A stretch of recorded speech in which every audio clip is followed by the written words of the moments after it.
The West Virginia Mountaineers preview edition of the Big 12 College Experience on the Sports Gambling Podcast Network is brought to you by our Patreon. Score exclusive perks and content available only to our patrons at sportsgamblingpodcast.com/Patreon.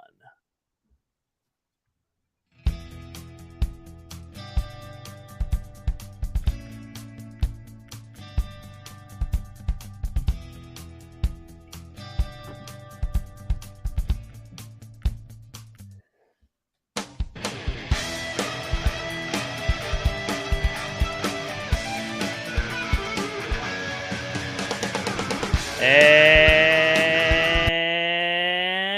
welcome everybody back to the Big 12 College Experience, part of the Sports Gambling Podcast Network. It is team preview time, and we are starting preseason last place to first place, and emphasis on the preseason because I guarantee this team that we're leading it off with will not finish in dead last and 14th place. And those that that know me, I am one of the co-hosts, a.k.a. Moneyline Mac, the former video coordinator for Bob Huggins and Frank Martin, and a West Virginia grad and co-host of the Ryan and Rush Show, your source for West Virginia sports. And I am joined by my co-host each and every episode. He was born in Provo, Utah, family in Ames, Iowa. He is a walking contradiction, lives in Morgantown, and is also the co-host of the Ryan and Rush Show. Rambling Rush, what is going on, man? Nothing much. Actually just finished up a Ryan and Rush Show episode, so go check that out if you're into West Virginia sports specifically, at Ryan and Rush Show, Twitter, Instagram, and of course, YouTube. Yes, and obviously the emphasis on the Ryan and Rush Show. I got the hat on. If you guys want a hat, hit us up on our Twitter, at Ryan and Rush Show, because this is a West Virginia Mountaineers preview episode. There we go. And the guy batting in the 3-hole in the middle screen for those watching on youtube.com, TCESGPN. He has family. He's always fighting a family civil war. He's got family ties throughout the Big 12, has his seed spread throughout the Big 12 as well, in Texas, Oklahoma, Central Florida, Cincinnati, soon to be West Virginia. He is the Big 12 guru. Troy Chewning, what's going on, my man? Trying to live in this heat, baby. It's pretty dang hot outside. Walking back and forth across the greens, no bueno. But I did find my hat, so there we go. We can at least match for the West Virginia episode. I'm not allowed to be super biased towards West Virginia, though, so gonna have some reality checks for you guys. They didn't like that in the comments that we gave West Virginia the best fan base and atmosphere, and it's what I said on the episode. Just let us have something. Clearly, we didn't have the number one coach and quarterback. If we're going by BAC, then the only other person I want to hear complaining is the UCF guy, the shiny Golden Knights. Oh, he's allowed to complain, but those guys, I mean, again, if we're going by BAC, those two they're taking the cake.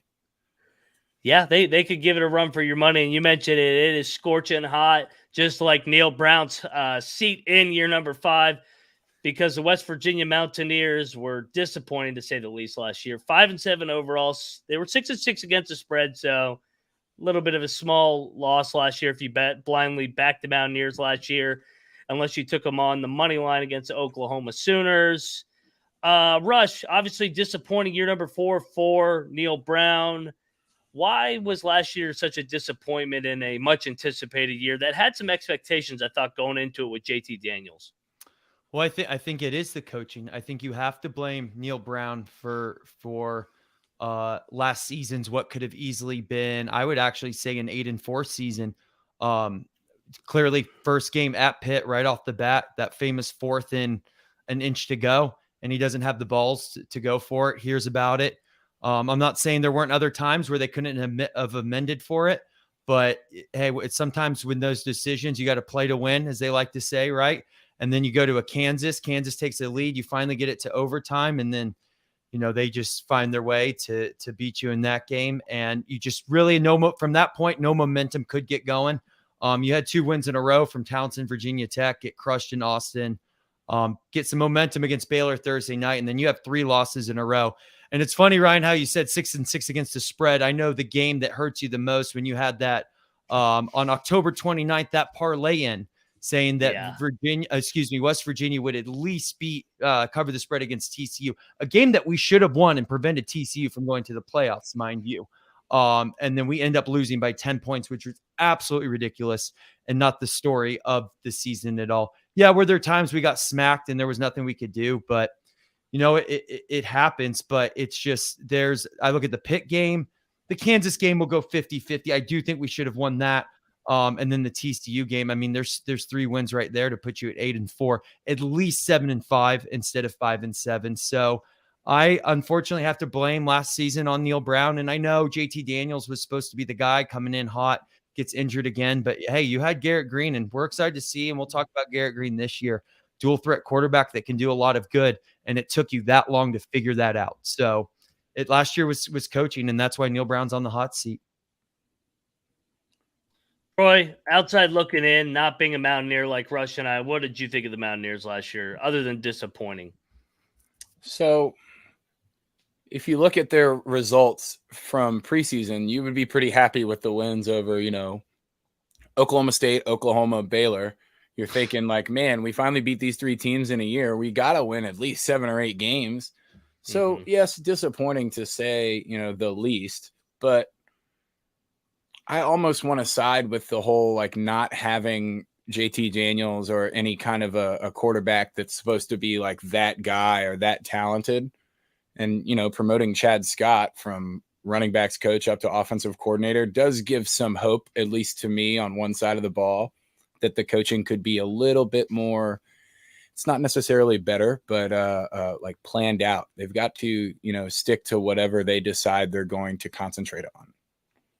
And I think it's pretty clear because I think it was right after Iowa State when they hit kind of rock bottom last year, got to 3-6, 1-5 in Big 12 play.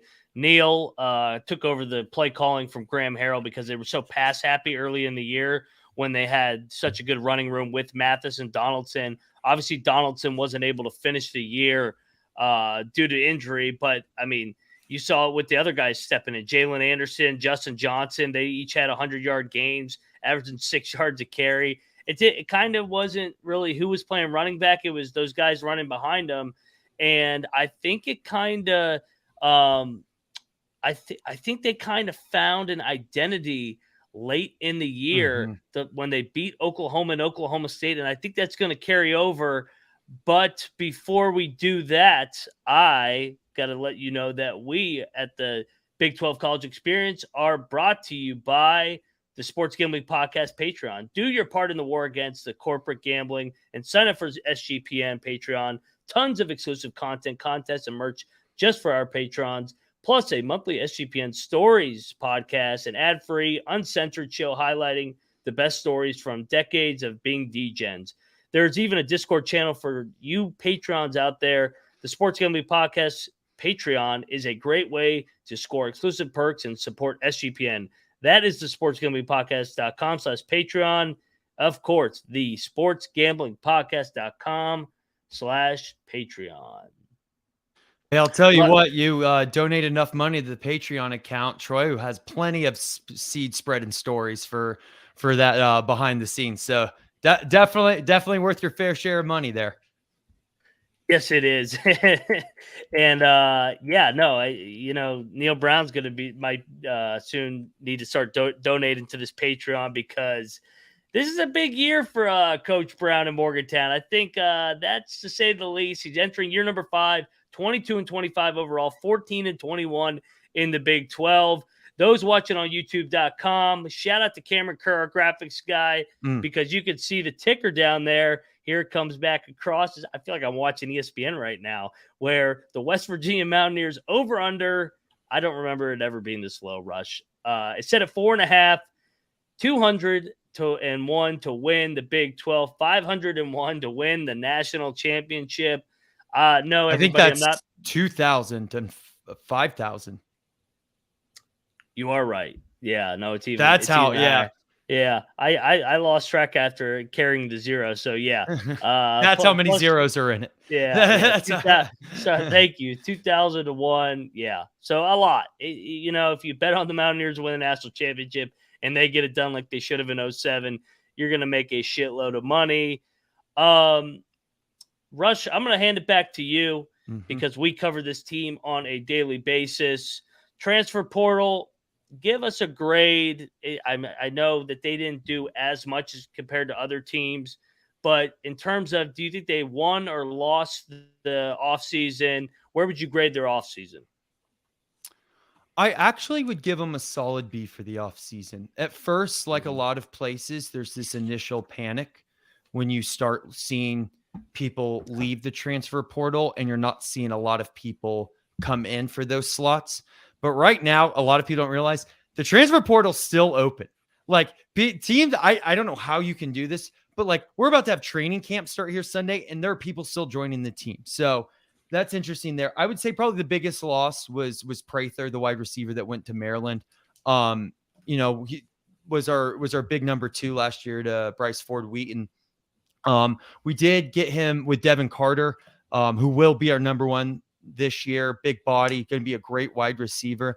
But when you kind of look at other position groups, and Troy has a couple points on this throughout, West Virginia. It's also what do we still have or what's still our strong suit? Yeah, we lost Mathis to Houston, but our running back room is still incredible. Actually, I think it was smart for Mathis to leave. I don't hold anything against him. He probably should have left with how strong our running backs room is.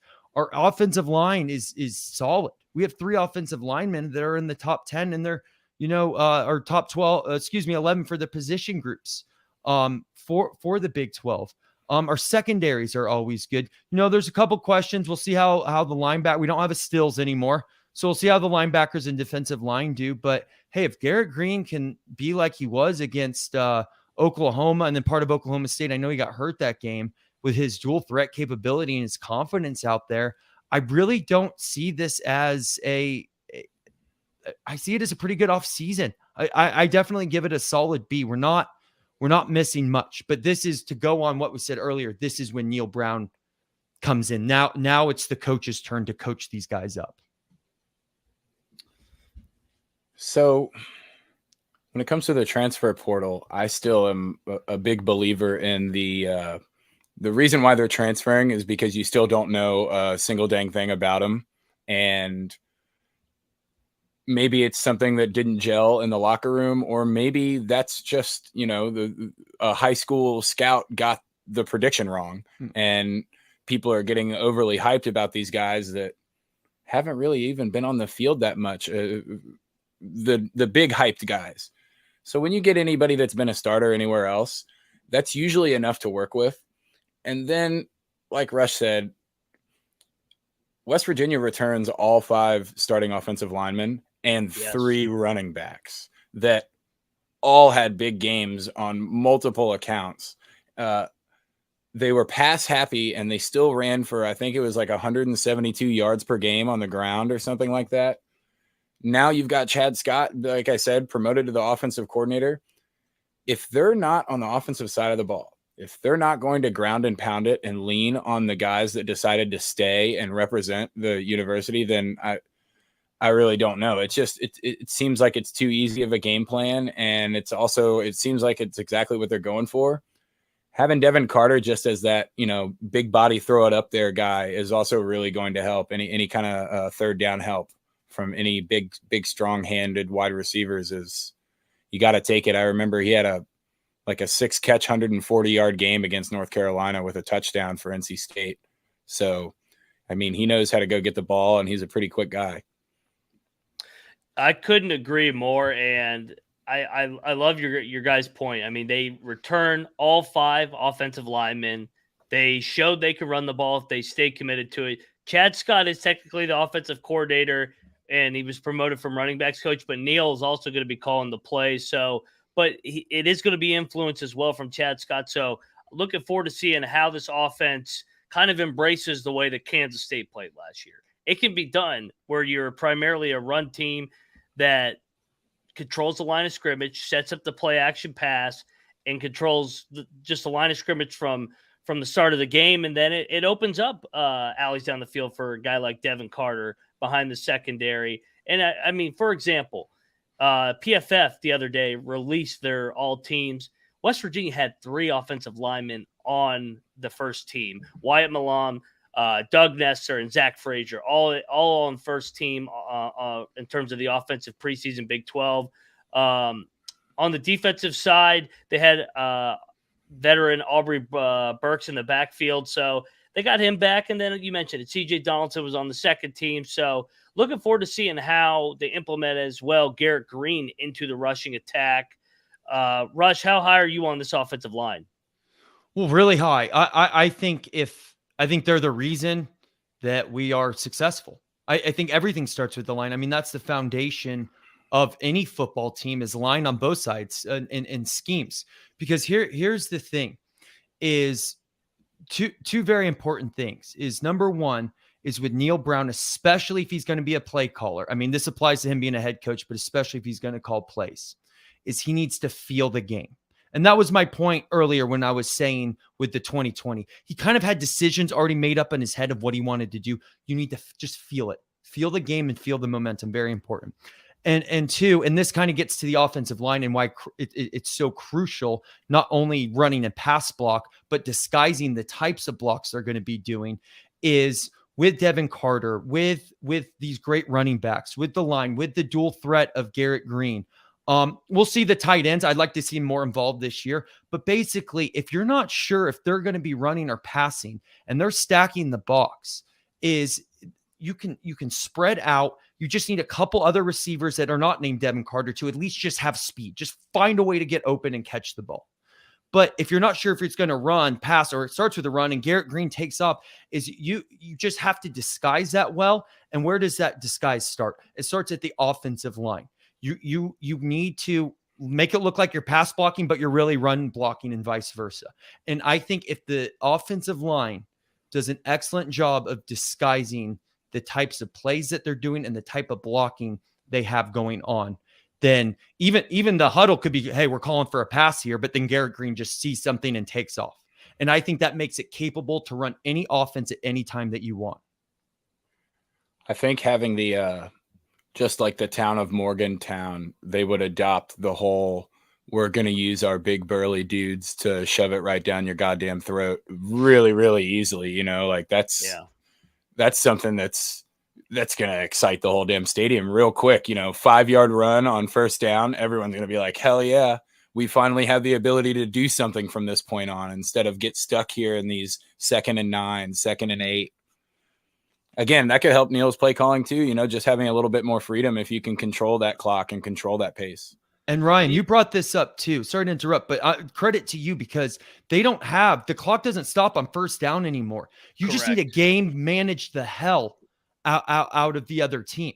You don't have to do fireworks or this or anything. And that's where the line comes in too. Is the clock not stopping and just keep running. You don't have to say hike when there's still 30 seconds left on the play clock. Just grind it down. And the next thing you know, you look up and you're like, we won this game. Or the other team's like, how did we lose this game? Because we game managed the hell out of you. And we're talking about game managing, setting up your passing attack through the rushing attack. A guy that I think everybody, and they've been bullish on this guy in the spring, is the transfer from LSU, the big tight end, Cole Taylor, 6'7" body. You mentioned it, Troy. This Morgantown loves the big, strong dudes, ground and pound. This guy's going to fit right in. And I like also from the offseason standpoint what they did on the defensive side, adding transfers to add depth in the back end, whether it was Montre Miller coming over, Anthony Wilson, just multiple guys that are going to add depth, Tyron Bradley on the defensive line. So from a depth standpoint, this is Neal's deepest team, especially in the trenches on the offensive and defensive line. We are going to look at the Mountaineers schedule for the 2023 season. But first, I got to talk about Underdog Fantasy. We're brought to you by Underdog Fantasy. And the NFL season is right around the corner. And Underdog Pick'em is a great way to get down on a ton of NFL player props. And it's available in a ton of markets. Plus, plenty of opportunities to win their daily MLB contest. And, of course, enter their Best Ball Mania, where first place gets $1 million. That's a lot of money if you ask me. Head over to UnderdogFantasy.com and use the promo code SGPN for a 100% deposit up to $100. That's the UnderdogFantasy.com promo code SGPN. And we are back on the Big 12 College Experience, ready to dive into year number 5, pivotal year for Neal Brown. And we will lead it off. There's no cupcakes here to start, gentlemen, because the West Virginia Mountaineers on September 2nd are going to Happy Valley to play in the first ever Big Ten NBC game. It feels like the first NBC game that's not Notre Dame. Here's the format we're going to do for this. We are going to pick, all three of us, which side we are leaning as of late July headed into camp, and we will do a composite standings at the end for all the Big 12 teams based off our previews. Obviously, West Virginia being the first one because they're preseason 14th. Penn State, are we all on a loss here? Yes, but it's a moral victory game. Okay. If they can just keep it close and just show something, it's moral victory. But yes, they'll lose this game. I'm almost on a root for a loss that's close as well, because I would rather them beat Pitt than Penn State. I don't disagree. I mean, obviously I want them to win because it would be a top 5 win in week number 1 on the road, but I'm with you. I think we're all leaning taking the points. I think we could definitely say that because they're currently getting 3 touchdowns at Penn State. Do we all agree that that's inflated? Yes. I think it might be close to 19 or so, but 3 full touchdowns does seem like a little bit too much. Open it up late. Yeah, I mean, I could see that happening, but I think we all agree that they're competitive throughout. And Rush, I think this is the first game where they're able to use that clock to their advantage, where they can game control, manage, limit the possessions, and make, instead of having 15, 16 offensive possessions, make it a 12 to 13 on each side where you're playing a superior team like Penn State.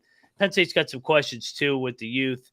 All three of us got a 0-1. Tough draw. It's definitely not a cupcake schedule but play like you have nothing to lose. You don't have anything to lose. No one's expecting anything, and you've had all off season to prepare for these guys. And you gotta think, let it rip. You gotta think, even if they are 5 or 6 out of 10 successful with a bit more ground and pound and clock control, that 3 touchdown number is extremely inflated at that point. Yeah. Don't commit penalties. Just practice the fundamentals. I'd rather you not commit penalties and punt a lot more than just practice discipline. That's all you have to do. Yeah. No, I think this is a great test early on to see how good their offensive line really is.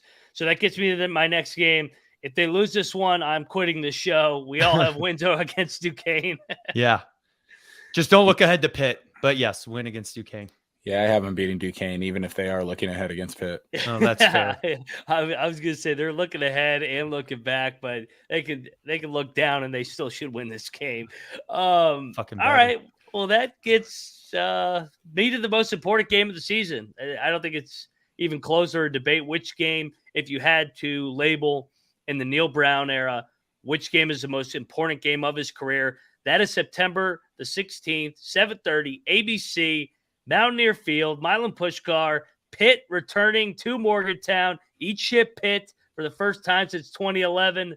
Rush, why will the Mountaineers get this done? I know you're not picking Pitt, so why will the Mountaineers? No, I'm not. And I actually, to be fair to the audience, I really do feel this way. I feel like West Virginia will win this game. I love your shirt, Troy. Is just Mountaineer going Milan Puskar, just the tailgate, just what Morgantown has to offer in terms of home field advantage is going to be the difference in this game. Now it's probably going to be a close game. It is a rivalry. Don't get me wrong. I want to kill these guys. I want it to be 50-0, but I see the Mountaineers. This is where, working on the discipline, where it's actually a good thing to play at Penn State to open up the season it may come down to who has ball last. And I think West Virginia, actually I'll say it now. West Virginia wins on a walk-off field goal, and hopefully Morgantown's still standing on NFL Sunday the next day. So to expand on the home field advantage, this was one that I specifically saw on the schedule because they are 3-1 in Stripe the Stadium games, and they beat Baylor last year in a Stripe the Stadium Thursday night game. And this is Stripe the Stadium against Pitt. West Virginia is going to win this game by 10 points. I like it. It's going to be 21-10 or 21-13. They're going to be right there in that 8-10 point area, and it's going to be real slow, real annoying. They were able to run the ball for almost 200 yards last year at Pitt. I agree with you guys 100% that playing at Penn State, going into that environment helps prepare them for this environment, and they're going to get this done. And in fact, I will lock up the money line right now, currently at plus 100, because I think the Mountaineers will be laying points by the time we kick off the ball come September 16th, just because I think the Mountaineers are being undervalued right now. Mm-hmm. So that's where I'm leaning right now, or not leaning. That's where I'm betting right now is the Mountaineers plus 100 at the money line against that shit school from Pittsburgh. All right, that goes right into the team that has kicked our ass, to be honest, since Neal Brown got to town. Saturday, September the 23rd, the Big 12 opener, Lubbock Red Raiders with all the hype coming into Morgantown. Rush, what's your breakdown here, man? This is a pivotal game as well. It is a pivotal game. I think you're going to see something throughout the year where it's going to be like, hell yeah, we won. And then what the fuck, we lost type. Yeah, it's just kind of up and down. Texas Tech, you know what's funny? Texas Tech has had our number since Patrick Mahomes, but Patrick Mahomes did not have our number. Skylar Howard beat him. That's what's funny about all this. I see it as a letdown spot, and I see it as a letdown spot that people won't care because we'll have beat Pitt earlier. If we don't want to drop any more after this one, of course, but I see Texas Tech winning it and moving West Virginia to 2-2. It's got to be a letdown spot if you can buy almost 5 tickets for the same price as one against Pittsburgh. I mean, I understand it's a rivalry game, but it just glares something. I don't know. I don't really see this West Virginia team getting to a 3-1 number. Whether it's Pitt or Texas Tech out of those two teams, I mean, I'm definitely giving them a loss here. For some reason, it just seems like they will use everything up that they possibly can the week before, and it will be it might even be somewhat of an embarrassing letdown. I actually think they're going to win this game because Texas Tech embarrassed them 48-10 last year, and Texas Tech's been the letdown game. I think because they haven't had expectations, Texas Tech has the target on their back. But 2 out of 3 rules here. We got the Mountaineers as a loss against Texas Tech. And that gets us into the first road game, a team that the Mountaineers have actually played well. Last Saturday in September, going down to Fort Worth Stadium. Oh, man. Interesting spot. Rush, where are you going here? So this is interesting. As looking through this, for the longest time, I always felt like this game was going to be a loss. But when you look at history, right, we've always done well in Fort Worth. Fort Worth has actually not been a problem at all for West Virginia. And you look at the game last year, a game that we should have won and knocked TCU out of playoff contention. And for some reason, those games, all of a sudden, the following year have a way of evening themselves out, especially if we get embarrassed against Texas Tech and, we don't do well and already kind of move on and you're not exposing too much of the playbook. But going into the show, I was actually going to chalk this up as a loss, but I kind of talked myself into a win. So I'm going to say they beat TCU and Fort Worth to go to 3-2. I actually have them going down to TCU and winning this game as well. I think TCU falls into that last year's Oklahoma State, Baylor category of they're just not as good as people think they're going to be. Even coming off of the semifinal win and all that kind of shit for the whole program, this is going to be more of a letdown year for TCU than people are ready for. If they lose to Texas Tech, I think that they're going to win this. Just you mentioned it. Neal never lost to TCU until last year, and when they had their most historic good team, the team that went to the national championship, West Virginia should have beat them last year. So I agree with you. If they lose to Texas Tech, it's a good bounce back opportunity. So we are all on 3-2, and I think personally we all have them 3-2. If they beat Texas Tech and are 3-1, I think they drop it. But either way, I think they get a split between the Red Raiders and TCU to get to 3-2. And that gets us to the game on a Thursday night in H-Town between Dana Holgorsen, Coach Red Bull, taking on his former Mountaineers and Neal Brown. Rush, where are we going here? So it's kind of funny. You were just talking about this, right? It almost does you a disservice to do like a game by game prediction. Like you almost like you take it 3 games at a time. I know they'll go 2 and 3 there. They'll go like you just don't know which one, but obviously we're doing game by game here. Yeah. So a couple of notes going into this game is they will be coming off a bye, and it's a Thursday. So they don't have to turn around on Thursday night. So it's good cushion. I think they're going to beat Dana in Houston. I'm going to move them to 4-2 from this game. I think this is going to be one of those this whole time where it's going to be, should have kept Dana. And then we're just going to laugh at ourselves and be like, oh, wow, Neal Brown actually beat when it actually came to it. Neal Brown beat Dana. So I'm going to give them a win in Houston, move them to 4-2. I have West Virginia winning the Bulgerson down in Houston on a Thursday night. That I don't know how excited Houston will be for that game. It might be a bit of a home letdown spot for Houston themselves. I see West Virginia getting to 4-2 here as well, because then comes the sweat. If we're on the 4.5, like we all said we were, the sweat is coming, baby.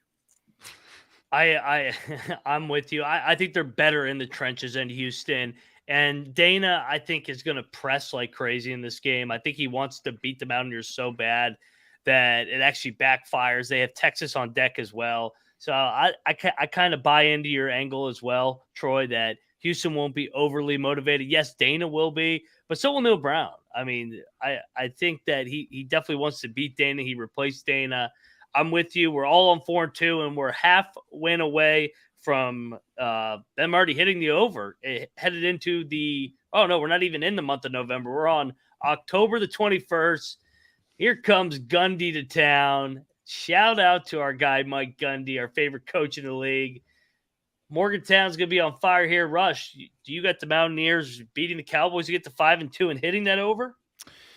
So because we'll have played the Thursday night before, we get a little bit extra time to deal with Oklahoma State. Let me check something real quick on Oklahoma State's opponent after. So actually, I'll leave it like this. I've kind of talked myself into the TCU win, but I also don't see West Virginia winning 3 in a row. I do think this is actually a capable game for West Virginia. It's probably going to be one of those that either beat TCU or they beat Oklahoma State, but they won't win both. And if I did the TCU from the historical standpoint, we've never really done we've never done well against Oklahoma State. So except when the game doesn't matter. Except when the game doesn't matter. Exactly. Going to your point earlier, you told us last season we were going to beat Baylor, Oklahoma, and Oklahoma State. If they just gave us 3 random wins, I'll be like, oh, we're going to the national championship. But I'll chalk this one up to a loss. I think Gundy takes this one, even though it's in Morgantown. I just can't give the over to West Virginia on the 21st of September. Like I said, this is going to be a sweat. Like the next 4 games are going to be a sweat schedule for them. And I don't know. This just seems like one of the games that we look back on and we're thinking, wow, another one that Neal Brown just let slip right through his hands. Plus, they have Cincinnati next week. I just checked that. For some reason, I forgot Oklahoma State's cupcake schedule. So, Gundy's going to get this done, especially if the Mountaineers are 2-1 in Big 12 play. They're not going to. I don't think I'm with you, Rush. They're not going to beat our scenario. They're not going to beat TCU, Houston, and Oklahoma State. It's a letdown off the Dana game. And Gundy owns them. It's going to be revenge for Gundy, and everybody's sleeping on the Cowboys. I'm with you. He gets it done in Morgantown once again. He's the coach, other than Lincoln Riley, that's had the most success in Morgantown. So we got the Mountaineers, by my math, at 4-3. God, this is good. You're right, Troy. This is going to be a sweat because we got to go to the bounce house to end October. Rush, are we going to get drilled here? Yeah, this is going to be the game. Well, maybe not drilled. Not drilled. This is the game that you say to yourself, how the fuck did we lose to UCF after? Like, it's going to be like, oh, we should win this. But we're definitely, you think, we had our separation, right, at 4-2 or whatever it was. Yeah, that separation's going to close. Troy's was on it. We're going to lose to UCF, putting my prediction at 4-4. I've got the bounce house winning this one. If for nothing more than, bath salts are a little bit stronger than meth. But when you're down in Central Florida, it's not like you're limited to just that. There's plenty of other options. And yeah, I think that the momentum starts to fall after they lose an Oklahoma State game at home. I think that the Neal Brown train starts to lose its momentum. I see them losing this game too. And this is where in the past they've hit the wall a little bit, is late October, but they've been good in November under Neal Brown, believe it or not. Even in last year where it looked like a lost season, they won 2 out of 3 down the stretch. BYU's coming to town. We will not be at this game, Rush. No, not to remind you once again. It's a true blue Military Appreciation Mountaineer Week. Is this a smash spot for the Mountaineers? Get right off 2 straight losses against the Mormons, coming to, I guess, the East Mountains from the West Mountains. There you go. Honestly, if you want to know the truth, they're going from the mountains to the hills. The difference is out in Utah, though, you live in the valley, so it's actually flat as shit. The mountains are but here you actually live in the mountains, so that's why you get more of this. But no, I actually think West Virginia wins the game. They better win this game. It's my wedding day. If you're going to win one, well, besides the pick game, if you're going to win, the next game to win is BYU here. I actually think this is going to be one. West Virginia's it's going to be very similar to the one we played at FedEx, where West Virginia will get up. You think they're about to keep going, then BYU will catch up. Then West Virginia will get ahead, and then BYU, you're like, oh crap, here they come, and something will, we'll have a late game interception like we did pass. But I think it'll actually be a good game, and I think this is where West Virginia gets a winning record again and is at 5-4. Yeah, you know exactly how this plays out. Russia's getting married. It's the most classic game of the whole year on the schedule. We're trying to pay attention to too much shit going on all at once. Comes down to the last possession. Yeah, West Virginia gets this done, and we're all partying with Rush, hitting the over against BYU at the wedding, just like the storybook ending is supposed to happen. I'm going with that. I think just because of Russia's wedding, I'm 100% on the Mountaineers here, and probably going to lock in a money line regardless of what the line is at, just knowing how things are going to happen. Let's do it. A wedding day bet. Yeah, I would say, what do you think? I think the Mountaineers will probably be favored by a field goal. Yeah, in Piquito. Yeah, I think it'll be 3.5. They'll play with that line. It'll be 3.5. But we're not bitches. We're not going with the points there. It's straight money line for us. They might win on a field goal, so let's pump the brakes on the half would really get us. I like the Mountaineers here. Like you said, off back-to-back losses. Love the spot here. I think we are partying in the first Saturday in November, hitting the over, taking shots, fireball, whatever the hell we want to take shots of moonshine at Rush's wedding. And you don't make sure you tune into the show that night when we hit the over for the actually. If all of a sudden a show doesn't happen, you'll know what. Like all of a sudden, it's like we try to go live and it's just a black screen. We're warning you now. We hit the over. You can make up the show in your own mind from there. You know what's going on. If you subscribe to the Patreon, we'll give you the inside scoop of what happened and then we all blacked out. Exactly. Subscribe and get the Patreon so you can see us blackout and see our show blackout. Wherever we are. Subscribe to my Patreon, aka my wedding fund at Rambling Rush on Venmo. There you go. So we're all on the over on Saturday, November 4th, which oh man, this is gonna set up quite the storybook for Neal Brown in year number 5 if he's 5-4, headed to Norman.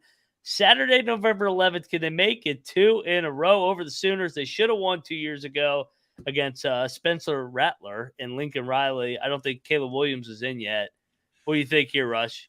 They were cheering for Caleb Williams to go in. He might have come in at the end, actually. He might have. I think it was like that game. Garrett Greene played a lot. Yeah, no, he did. He had a hell of a game. West Virginia's they'll lose this game. This is the come down from the wedding. This is I can't move for a couple of days, guys. I'm hurting. So it's that game. Yeah, I got Oklahoma winning this one. I'm sorry to make your pick irrelevant here, Ryan, but after all that, beat BYU at home, I've got Oklahoma winning this one. I think it's going to be pretty handily this year. Me too. I think it's going to be close. I think it's going to be just like 2 years ago. They're able to run the ball in Oklahoma once again, just like last year, control the trenches. But I think Oklahoma, the Mountaineers are playing better at this time, just like every year in November under Neal. But they just run out of gas, and Brent Venables and the Sooners get a win in Norman, and the streak or the drought continues for the Mountaineers in Norman. Last time they won was 1982 with Jeff Hostetler at quarterback. So that sets up senior day, and they're 5-5, and they got the old Big East rivalry coming to Morgantown. No, Saturday, November 18th. Do the Mountaineers go bowling on senior day, Rush? Yeah, they do. And now we're going back up. I start my honeymoon. Life's good. We're going bowling, baby.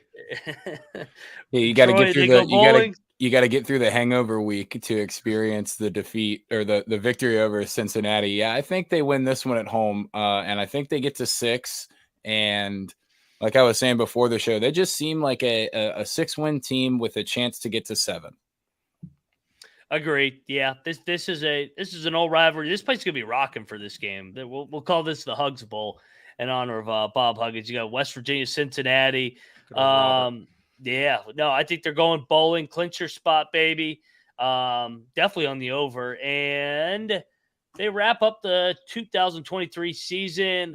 Why the fuck is this the last game of the season? They go down to Waco at McLean Stadium. This is the most random ending to a season.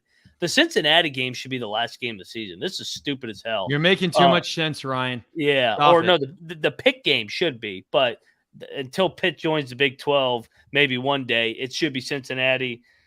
They have not had success at all in Waco. I don't know if they've ever won in Waco. Maybe one. I don't recall. Maybe 1 year under Matt Rule. I can't remember. I'm not sure. It might have been Matt Rule. That was the year Matt Rule inherited. I don't know if the game was in Morgantown or Baylor, but yeah, they killed Matt Rule. It was a Thursday night game. I don't remember. That was in Morgantown, though. Yeah, then I don't think we've ever won in Baylor. I don't think we've won in Waco. And they've never won in Morgantown. Yeah, it's actually perfect. Yeah. I think it continues. I've said it all season long. 6-6, baby. We'll go bowling. So this is the come down from the honeymoon. So, it's sometimes your personal life reflects your football team. So that's what we're getting here, folks. I think this one's scheduled last because Baylor's going to have a chance to win themselves into the Big 12 championship game.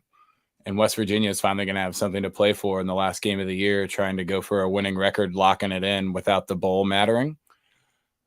I think this one ends up being an extremely, extremely close football game with Baylor sneaking it out. But I really think West Virginia has a chance to go down to McLean this year and win this game especially if they get to that 6th win and they know they're going bowling and everybody's like, well, maybe Neal is okay. Maybe we're trending up. Maybe the climb is slow. They could go down there. Troy, I think I agree with your angle where if Baylor has title aspirations here or title scenarios where all they have to do is beat West Virginia and they're in the Big 12 championship game, then I could see West Virginia winning that game because it's the Big 12. And there's got to be a bunch of tiebreakers and total bedlam in week number 14 or whatever it is on Saturday, November 25th. But for now, we'll give it a loss. So boys, I looked something up because something didn't feel right with this. Remember, it was 2017. We were ranked 23rd. It was in Waco. We won by 2 points, 38-36. It's when Baylor scored 23 points in the fourth quarter. Oh, I do remember that game. I'm like, there's something that's not. Yeah. Oh, that game. Oh. Geez, yep. Well, there's been a couple of those in West Virginia history, but hey, at least we held on to it. Yeah, I'm like, something's not sitting me right. We have one there. That was it. But I don't think that'll be this year. I'm trying to remember. That was Will Greer's first year. No, Dana was still coach. Oh, no. Yeah. Obviously, Dana was still coach. I did. Yes, it was because 2018. Yes. Yeah. It was Will's first year. Yeah, I do remember. Yeah, that was actually, it was 6. What was it? It was 17-6 going in. We scored 20. Yeah. And they were 0-7. They were 0-7 in the game. Yes, I do remember now because Baylor, they've always given us fits in Waco and we always give them fits in Morgantown. So we are all on the over and we actually have another game and a half of cushion.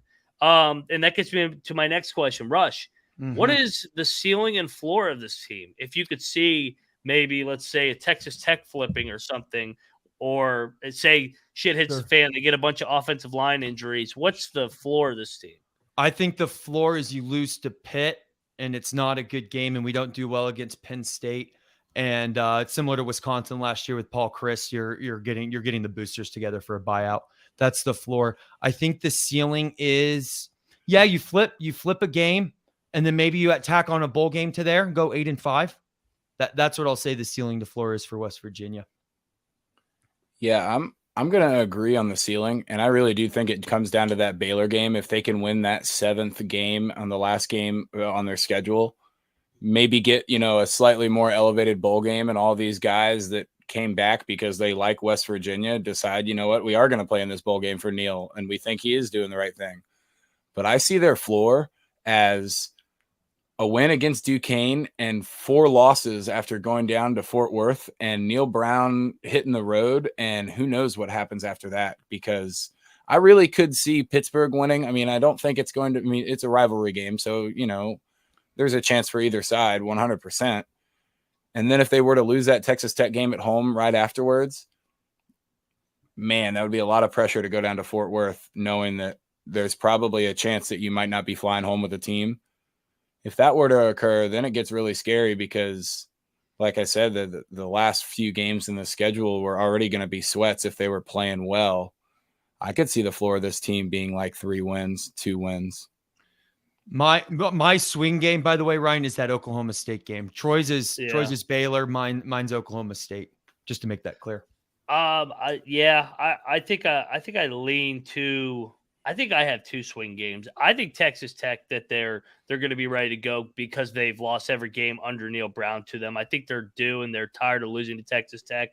But I also agree with Troy on the back end. I think that Baylor thing, if there's a chance to have some chaos in the Big 12, I'll say the floor, obviously, they lose the Pitt and they're just not competitive in the Penn State game, and they go 4-8, maybe even 3-9 if they just completely quit on Neal. But I do think that the ceiling is 8-4. I really do believe that, because I thought they were really unlucky last year, especially early against Penn State, or not Penn State, Pitt and Kansas early on, and that kind of derailed the whole season. Started 0-2. I think if they get off to a fast start, survive September for once, they could have a really good year and go bowling once again.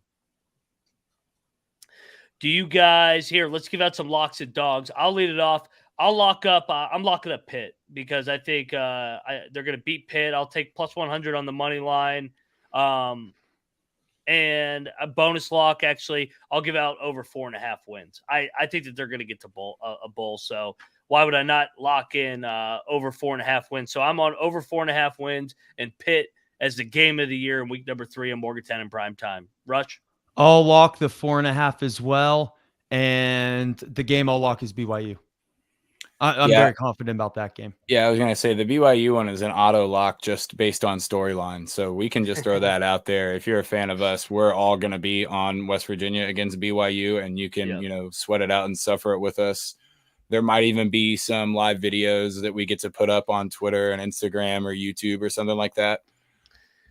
I'm going to lock in the Thursday night game, the Bulgerson against Houston. I think that one is going to be one that Neal, if he's still the coach, or even if he's not, West Virginia still will have something to prove at that point, regardless of what has happened to the season before that. And we're all on the over, so 4.5. Just if it was 5.5, I'd be a little more worried, but 4.5 just gives me, way too much confidence. We are all on the over. Rush, before we get out of here, tell everybody where to find you and all your good work. Appreciate that, Ryan. You can find me at Rambling Rush on Twitter and Instagram. Also, you can find, especially since this is a West Virginia preview, our Ryan and I's West Virginia show at the Ryan and Rush Show. Beautiful hats, gentlemen. I wish I didn't get a headache when I wore a hat, but they are good-looking hats. Especially subscribe to our YouTube channel. And I will say a little long shot on there. Hey, you can only bet $1 on DraftKings. if it's 2,000 to 1, I mean, why not throw a buck on to win the Big 12?